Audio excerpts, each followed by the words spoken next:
Okay, you've probably heard it a million times. Lock and tag your equipment for safety. But what does lockout-tagout really mean for you and your work group?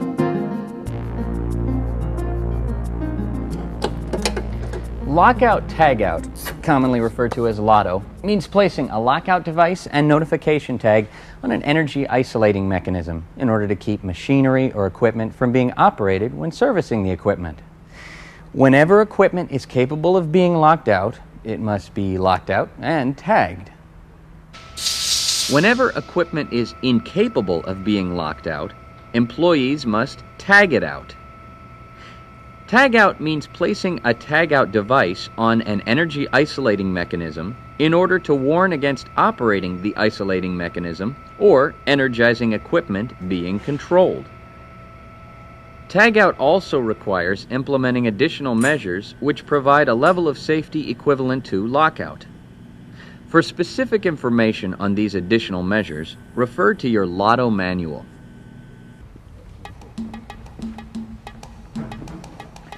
Washington State Administrative Code mandates lockout-tagout for a variety of equipment and situations.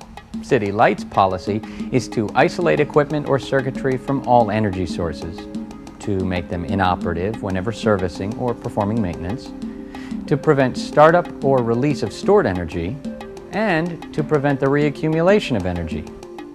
Proper lockout-tagout procedure involves 8 specific steps.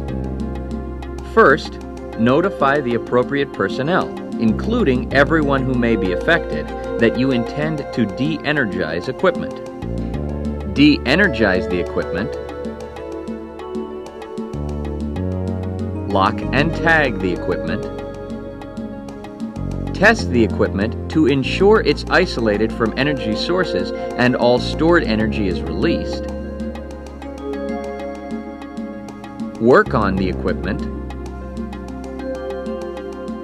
Notify the appropriate personnel that you intend to re-energize the equipment. Remove your locks and tags from the equipment. And finally, re-energize the equipment. Normally, you are the only person who can remove your locks and tags. However, in an emergency, when you're not available to remove them, your immediate supervisor may.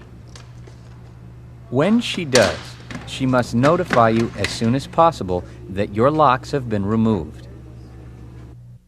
When neither the person who placed the locks nor their supervisor is available to remove them, refer to your LOTO manual on the proper procedure. Lockout-tagout applies to low-voltage circuits and equipment, hydraulics, piping systems, and any other hazardous energy source. Lockout-tagout does not apply to low-voltage service and supply systems where electrical work is performed using protective equipment or devices. It also does not apply to high-voltage transmission and distribution machinery, equipment, or circuits on which work is secured by special clearance procedures and work practices.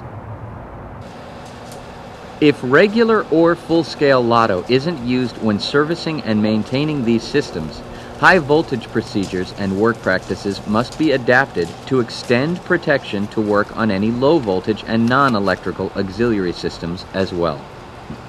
We'll address clearance work in more detail later in the program.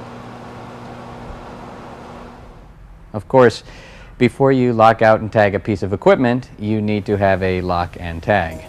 You can request the locks through your supervisor, who will send a completed lock order form to City Light's lock technician.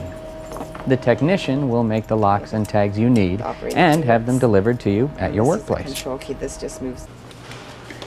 It's a good idea to place your lock and tag kit in an easily identifiable and accessible location, along with low-voltage gloves and other appropriate safety gear. City Light policies require that each employee review and understand the specific LOTO procedure for the job they are about to do. This is the responsibility of all workers on the job, not just the crew chief. Procedures are continually revised and updated in response to new information, regulations, and your feedback. It's important that you understand LOTO, but the most important thing to understand about lockout-tagout procedures is this: they save lives. Yours, your coworkers, people you don't even know. I'm not just saying that because I'm being paid to host this video. When I was a general contractor, I used LOTO every time I worked on equipment, and I live to tell about it.